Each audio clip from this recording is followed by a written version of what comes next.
Hey,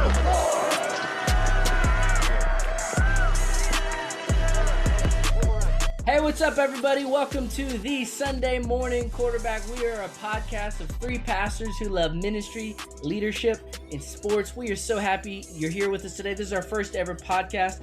Let me introduce you to the gang coming all the way from Richmond, Virginia, the Fox, Mr. Adam Denny. What's going on, Adam?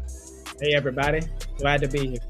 Coming from the Music City, Nashville, Pastor Joe Frajowski. Dad, you doing all right today? What's going on? Doing fantastic. And my name is Joseph Frajowski. It is good to be with you, coming live from Ringgold, Georgia. Guys, we are so happy you're here with us today. This is our first ever podcast, and we're just really excited. But let me tell you a little bit of backstory before we jump in about how this whole thing started. So we're friends. We know each other from Tennessee Temple. Shout out TTU. Dad, I see you repping a little TTU today.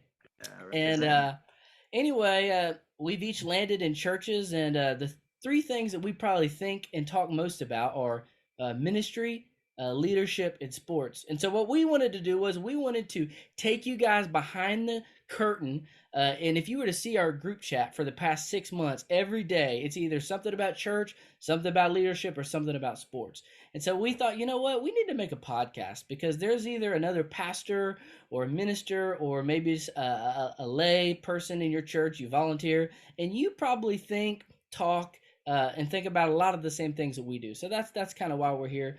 And we just wanted to kind of create a platform and a space where we could talk about the things that we love. So before we delve into any topics today, I want to introduce you to the gang. So Mr. Adam Denny, I want to ask you two questions. Tell us about your family, your church, or I guess it's three, and then your sports biases. It's important that when talking about sports, we know about each other's sports biases. All right.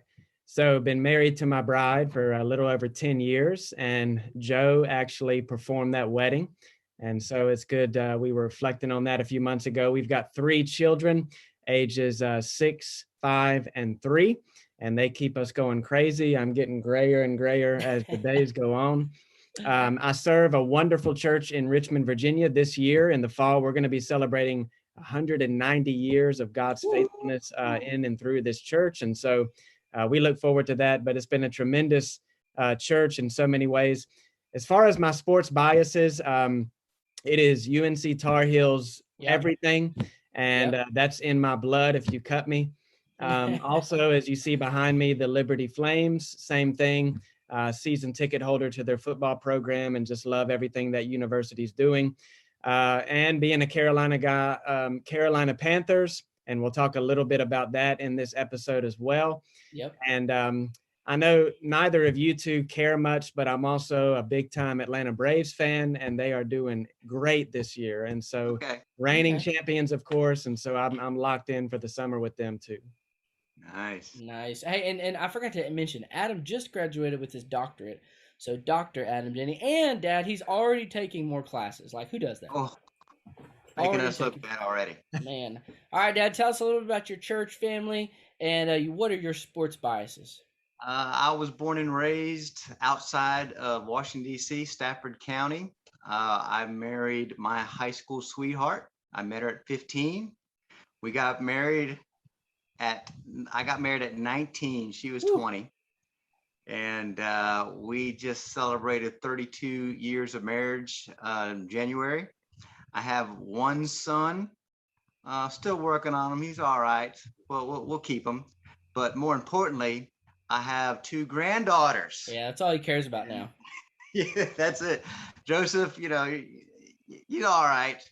But he doesn't come down to see me. He just wants to see the girls. Hey, I've never said that. That may be true, but I've never said that. But I live in Nashville, Tennessee. I serve as pastor at Charlotte Road Baptist Church, and it is a privilege to serve there. They are a beautiful people. They love the Lord. They believe the scriptures to be true and holy.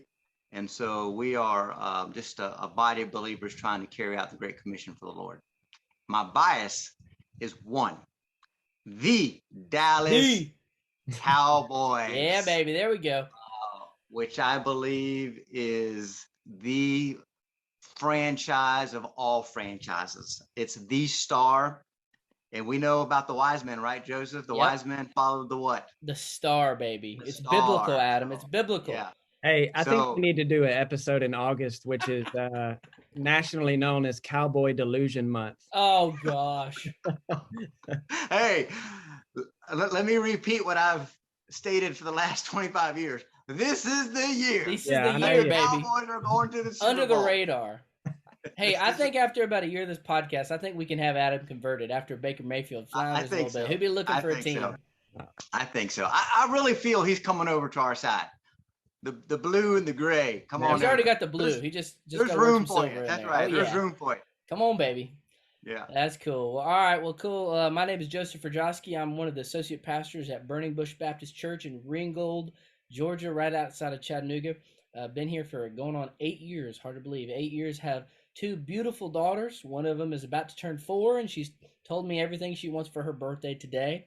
And married to my lovely wife, Brianna, who is a 5th grade science teacher. She just got a new job, so she's going to be doing that. And then I'm in the home stretch like Adam. I'm currently trying to wrap my doctorate up, and if it doesn't kill me by Christmas, that'll be a miracle. And so anyway, now just excited to jump in. And I just got to say too, the only team to ever really truly snag our hearts is the Dallas Cowboys. Everything ends and begins there, and so we schedule our life other than Sunday church around Cowboys. I won't schedule a ministry event if it conflicts with Cowboy time. I'm just gonna be honest. Hey, I got to break in too, Joseph, and you can validate this. Me and Joseph, we are huge Cowboy fans, but we fail in comparison now to Pam, my wife, and his mother. She actually is a bigger Cowboy fan than we are. I She's don't know when borderline that happened, stalker. but it's true. She's I borderline don't know when stalker. that happened. It's true. Probably when she started buying all the clothing and all that, really just sealed the deal. Borderline So stalker. Yep. I'm And proud Dad- of that. Dad- I'm proud of that. Don't let your church get it twisted now. You live in Nashville. Just so the Titans had a little bit of success. Yeah, that's right. Hey, I root for them. But the Titans don't cover the star. It starts with a star. Got to Yeah. keep your priorities right. Well, all right, fellas, let's jump into it. So what we'll do is we will start off with our sports topic.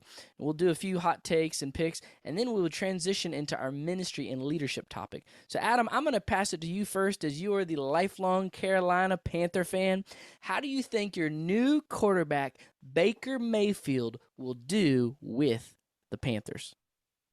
It's a wait and see thing.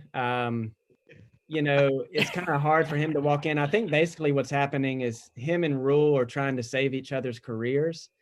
But Yeah. I hope this doesn't turn into just the next bad decision of our owner, who since taking over the franchise has been terrible. I think the silver lining for Panthers fans is that we will get national media coverage, which is about Yes, you 80% will. dominated by the Cowgirls. Yep. And so I'm looking into Baker's taking number a little 2 bit of behind that bad with Baker. press. Yeah. So it's a wait and see thing, but obviously I'm rooting for him, so we'll see. That's funny. Dad, what do you think? How do you think Baker's going to do? I actually think he's going to do okay. I really believe that Baker can galvanize a team with low talent. Sorry, Adam. And but I think he falls by the wayside once the team ups their talent level and they actually surpass his ability to lead them. So I think that he'll do pretty good initially. I do think he plays with a chip on his shoulder. But if they try to build around him, that's usually where he has problems. So I think initially he'll do well. Excited for that first game, the Browns and the Panthers. But long term, I don't think he's the solution. Yeah, and I think we've been saying this for 4 or 5 years now. If McCaffrey's healthy, Yep. that's the difference. Yep. And even when Darnold was playing, we were playing great, and then CMC got hurt, and then it just went downhill from there. So. Yep, I agree. You got to ride McCaffrey, kind of like in Dak's early days. Zeke was the bell cow, and I think if y'all could ride McCaffrey and let Baker do his thing, he is accurate. But when you put that pressure on him and make him throw 35 times, it just he throws picks. I got to tell you too, when he was healthy and things were rolling, I think he's a fairly decent quarterback. I'm hoping that he's learned a little bit, continue to mature, get humble a little bit. And I think he can. I think he can develop into a nice quarterback.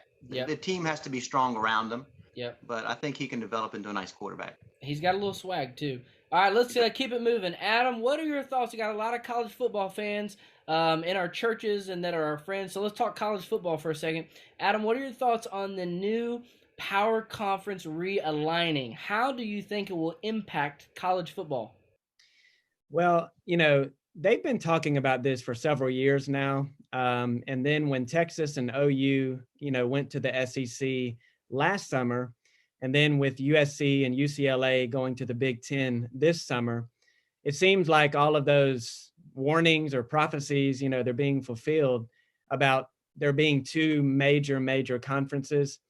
I'm not a fan of it because I grew up in ACC country, and there's so many not great programs, but good programs with large followings that are, just trying to figure out what in the world are we going to do now. Even though, the Big Ten and the SEC, I won't say they're top heavy, but they've got a lot of schools that, wouldn't do well in the ACC or the Pac-12 either. So, it's all about money. Yep. And I think things are just going to keep changing for several years, and we'll see what happens. But it is what it is, as the old saying goes. Yeah, it'll have big implications on basketball. I mean, we start talking about Carolina and Duke not being in the same conference. Yeah, that'll get real tricky. Dad, what are your thoughts? Power alignment, you like it? I don't really like it. I think for some of the smaller teams that can go undefeated, that wouldn't get a sniff into the national championship arena, I think the big boys will beat themselves up in their conference play. And so I don't see, like I always see it as the four corners. Each team emerges from each corner, they play each other. And so now there's no more four corners. And so they're going to play each other, and there's going to be a lot of great teams that have losses. That's just the way it's going to be. So I think ultimately it's not going to be good for the sport. But I think the smaller teams, they're going to like it. But I tell you this, if they can enlarge the playoffs, I think it can work well. If they don't enlarge the playoffs, you're going to have a lot of great teams that will not make the playoffs. Lesser teams will make it because they'll go undefeated. But if they enlarge the playoffs, it can be something nice. Yeah, and I've heard rumors of if they don't enlarge the playoffs significantly, like at least 8, 12, maybe even 16, all of these teams on the outside looking in, they're just going to create a whole new league. And it'll kind of go back to, how the NFL used to be, the NBA used to be like that. And they'll just say, all right, you guys want to do your own thing and make it all about money and nothing to do with student athletes, then we'll just go create our own, and then we can fight about who the real, champion is every year. So, Yep. It'll be interesting too. You'll have a lot of 2-3 loss good teams, but the Tennessees of the world and those mid-level like SEC teams, I'm kind of looking forward to seeing them versus Texas and different things like that, and it'll definitely change the landscape for sure. All right, let's keep it moving. So we are going to move to our next segment, which we are calling Preacher Picks. Now, we're kind of in off season right now, but as football and basketball pick back up, each week we're going to make different bold preacher predictions. Maybe it's specific games, or who's going to win a conference or a championship or Super Bowl contender, or who's going to win an MVP. But with free agency, let's start in the NBA. Big news with Kevin Durant. Adam, what team do you think Kevin Durant will start the season with? All right, I'm going to say this not as I'm not a Kevin Durant guy. I don't think many people are. But here's if I were him, if I were his agent, if I were anyone that is close to him, that cares about him, he needs to go back to Oklahoma City. And the way that they can make this work is they have a ton of future first-round picks, and they've got a lot of young talent. Obviously, I don't think you ship off the best of those, but if they can package a deal, and I think if he stayed in OKC and finished his career there, even if he came close to winning a championship there, I think he'd gain a lot of respect, for his legacy and whatnot. So there's very few teams that have the ability to get him in a trade, but I think that's what he needs to do, and it could happen. Yep. Dad, what do you think? Where do you think KD will land? I think he's going to stay right where he's at. I think he's going to stay right where he's at. I think this is a lot of smoke and mirrors. I think Brooklyn has no intentions of trading him, but of course they want him to know that they're looking. And now I actually think that they don't have any intentions. But if somebody bites on some major trade pieces, they'll pull the trigger. But I think they are happy with what they have, and they will try to galvanize everybody once they all understand, hey, this is who we are as a team, and then they'll make a run. I think it's a hit job on Sean Marks because the report said KD went directly to Joe Tsai.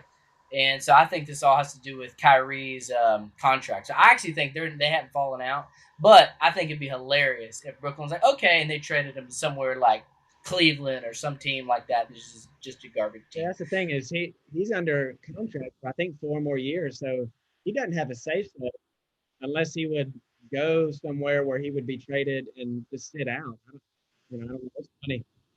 Yep. Well, we'll keep our preacher picks coming as college and the NFL kick off and as football season comes along. We're really excited about that. All right, guys, that's going to wrap up our sports segment. Now we're going to transition to ministry and leadership. And what we're going to do is we're just going to talk about two different questions today. The first one is going to be a little bit more geared toward ministry in the church. And then the second one is going to be geared toward theology and a little bit more practicality of discipleship. So, Adam, I want to come to you with our first ministry question. Here's what it is. What is the greatest challenge facing the church today? That's a loaded question. You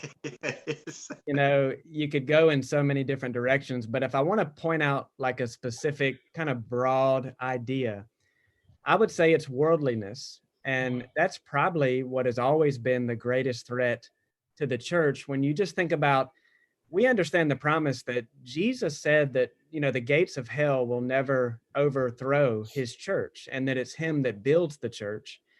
But even as the church is existing, when you think about, New Testament letters like First Corinthians or in Revelation, when Jesus is addressing the different churches and just the constant warnings throughout all of the epistles, it was always warnings against worldliness and allowing, secular ideas that were contrary to scripture and what is true to infiltrate in the church.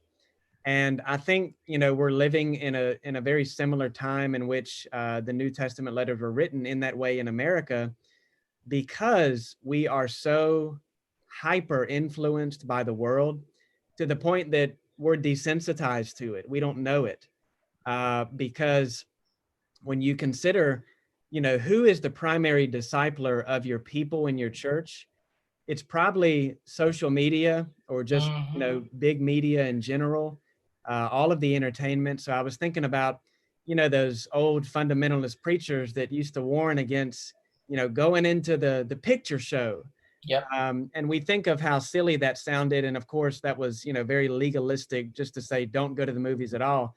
But I think there was some wisdom in those warnings, because I don't think they would have anticipated where we are today. But they knew that the human mind and heart and spirit follows what we see and hear. And I think it's just permeated so many parts of churches that we're just unaware of it.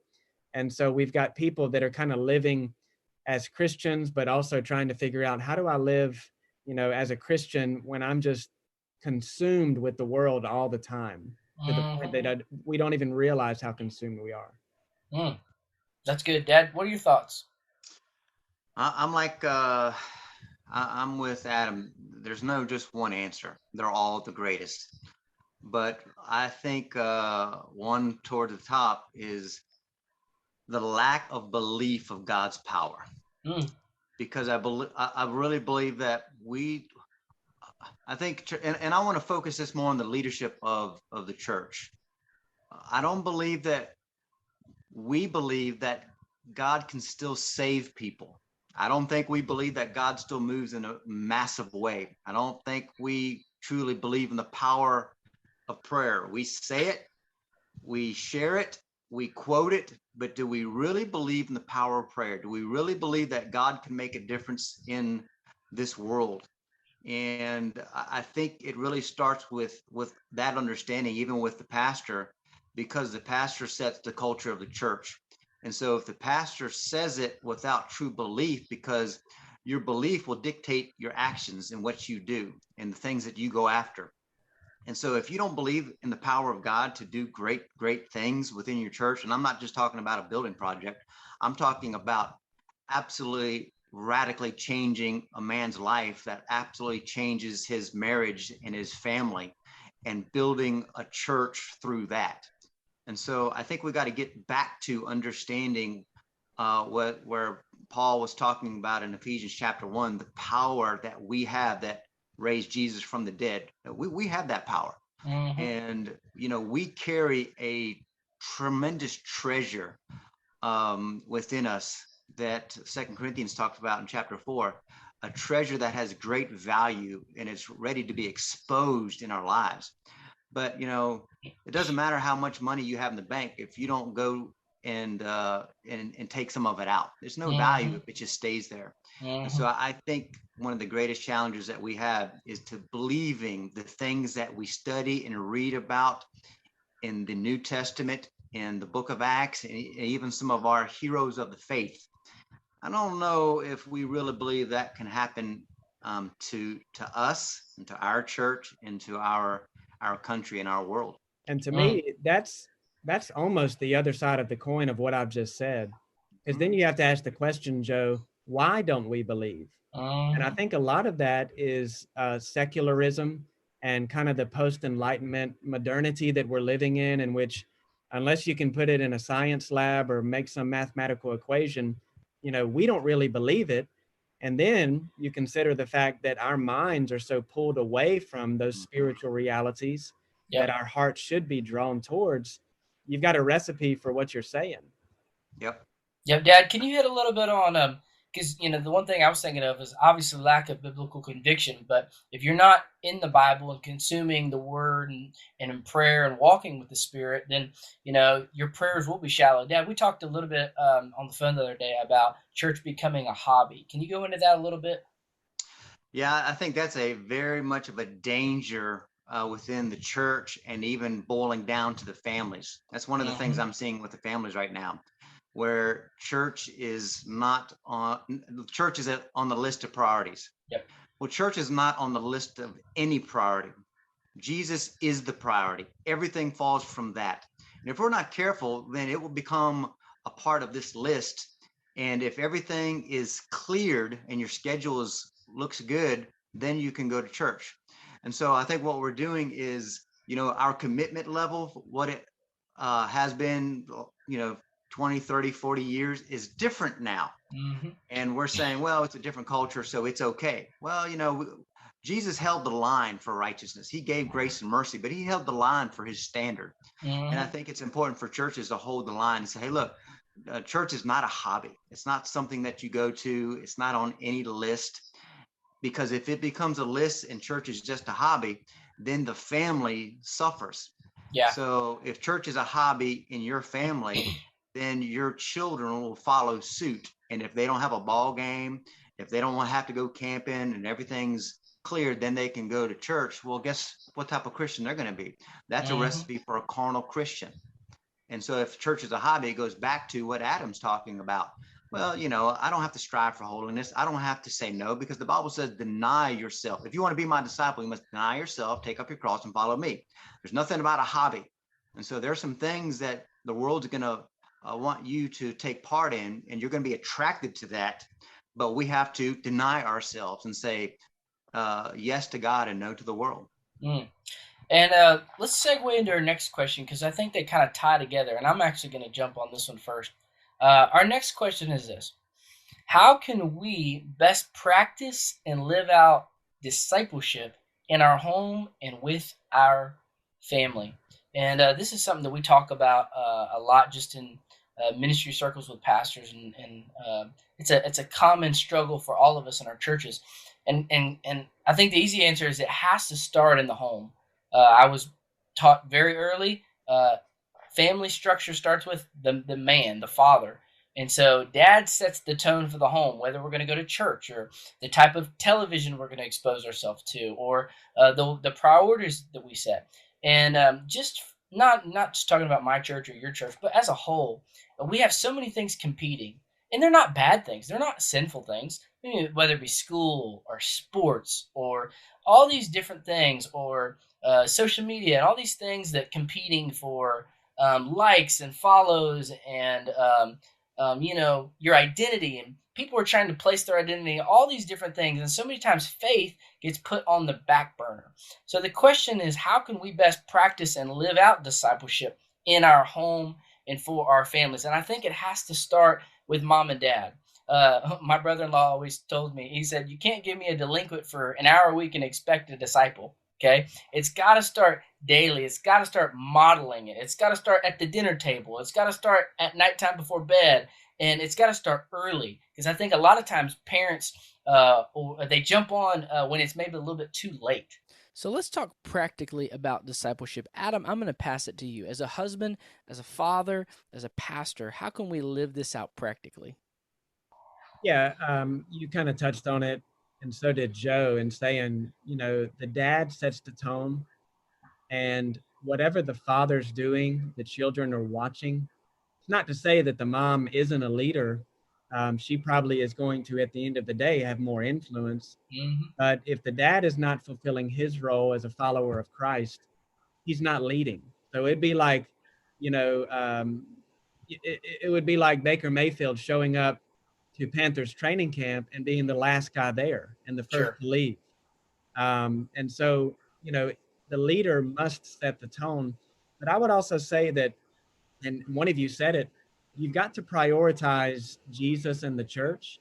The church is not going away anytime soon.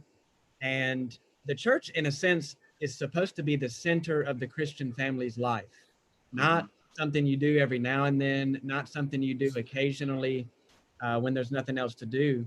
There's a sense in which everything should flow through the life of the church. That's why, for hundreds of years, people have been married at church, and we bury them after meeting in a church, because we realize in saying that everything is happening here. So in order to disciple a family, the family has to latch hold to that truth first and foremost, because the family is, in a sense, a little church that, of course, belongs to that larger local church and, of course, the universal church. Dad, I know you guys did Round Table Revival recently at Charlotte Road, and y'all talked specifically about this topic. What were some takeaways, like practically for the mom or dad or out there, or the pastor leading the student ministry, or how can we practically do this? Well, I think ultimately everything starts in the home. Like Adam said, it starts with dad and mom, with a conviction of understanding who they are. And also, I think it's important for the family to know church is not a place. It's a people. And so you are the church. And so church is at home. And so I really think it really starts with that conviction. Who are you? Are you a disciple? Are you a follower of God? Do you follow in this? Because ultimately he said, follow me. That's what he said. And so we're called to follow him. And so the dad sets the atmosphere in the home. And so we have to decide, who they're going to follow. What type of atmosphere are they going to share within the home? What type of convictions that they're going to have as husband and wife? Because the children will follow.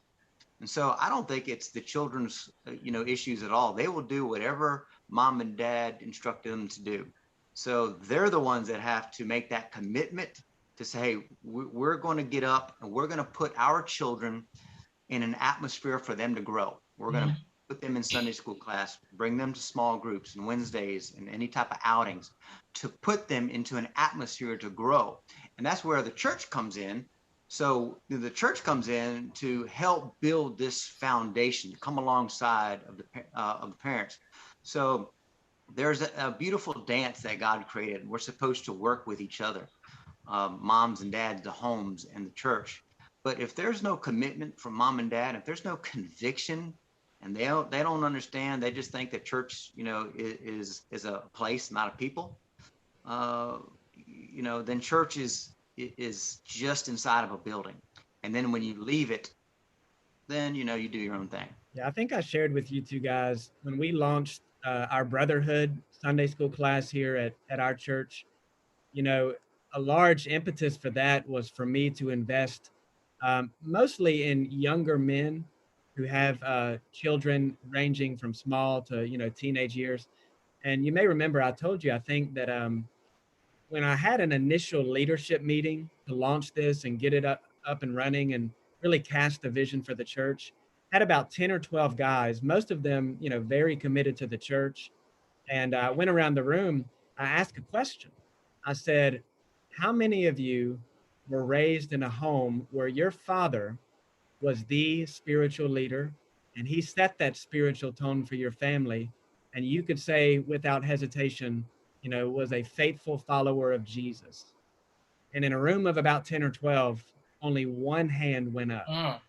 And I said, that's how I know I'm doing here exactly what we need to be doing so that we can kind of break that chain and that habit in our family's history. And, the Lord's been blessing that. But I think that's probably symptomatic of most churches in America for whatever reason. Yep. And I think another interesting part is we look at 20, 30 years ago in the church, it was all built on got to go to Sunday school, got to read your Bible, got to do this, got to do that. And so there was the practices, but there wasn't the spiritual power coming through. So then it's like we've gone away. Well, those things are good, but you don't have to, we've kind of gone too far to the pendulum. So I'm a believer in holy habits and spiritual disciplines. And we're disciplined to go to the gym and to do our homework and do all these other things. And then I think we've gone too far away from it. So, I mean, it's basic things. Scripture memory is so key. Having a Bible plan, walking through it, talking about the word at the dinner table. I think with millennials and Gen Z monitoring their worldly content, how much they're absorbing, Disney Plus, Netflix, and I'm going through that with the 4-year-old. Okay, no, we're turning the TV off and we're just going to dialogue. We're going to talk about faith, and on the way to work, we're going to talk about, why did God give us the trees, and just being really intentional. And so I'm a big believer in spiritual disciplines and holy habits.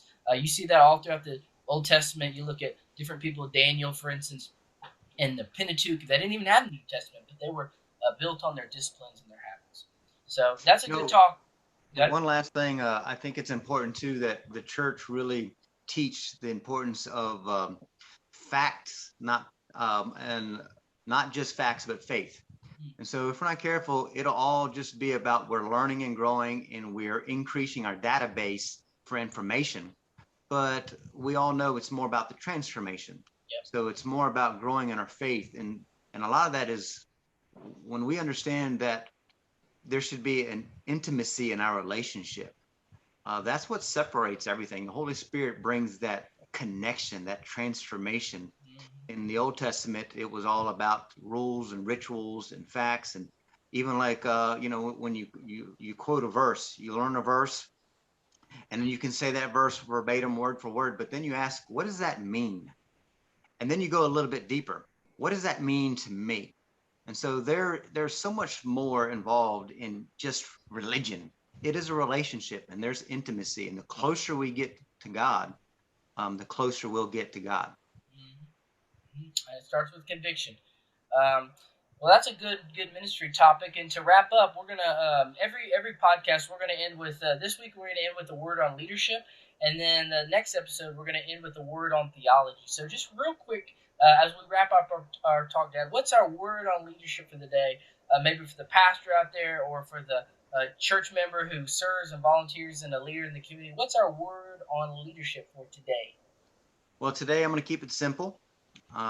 Because we will build upon this, but I think it's important for the beginning. It's being a servant and servanthood, servant leadership. As a matter of fact, Pam, my wife, is working on her master's in leadership, and she's reading a book. It's in a secular environment, and they're talking about this new phase of leadership, and it's servant leadership. And so she's reading this book to me, and it's this new trendy way to lead.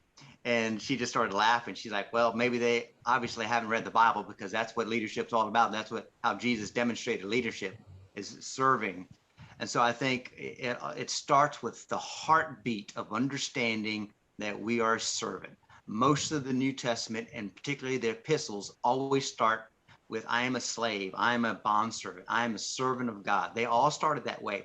And then they gave their posture, and then they gave their position. I am a servant and apostle, a servant and apostle. And so they always started with that understanding who they are without Christ. We have value because of the treasure we carry. And that's Jesus. And so it starts with understanding that we serve Christ. And as leaders, we serve the church. We're called to give our lives away. You cannot give your life away if you hold your life as something of value. And we know that Paul said, hey, my life is rubbish. What matters most is Christ, and he be lifted up. And so I think it starts there. That is one of the foundational points in leadership, is to remember who you are. We are servant of the Most High God. Well, guys, that about wraps it up. We hope you've enjoyed this so far. We're going to look to do about every other week. And so as the sports season gets coming and as the church continues to grow, we're going to be here. So find us on social media. Find us in your podcast, wherever you get that. We'll have the link thing where you can Spotify, iTunes, find us wherever you want. And guys, it's been fun. I'm super happy we got this first one under our belt. Y'all have a great day, and we will see you in 2 weeks. Go Cowboys! Yeah.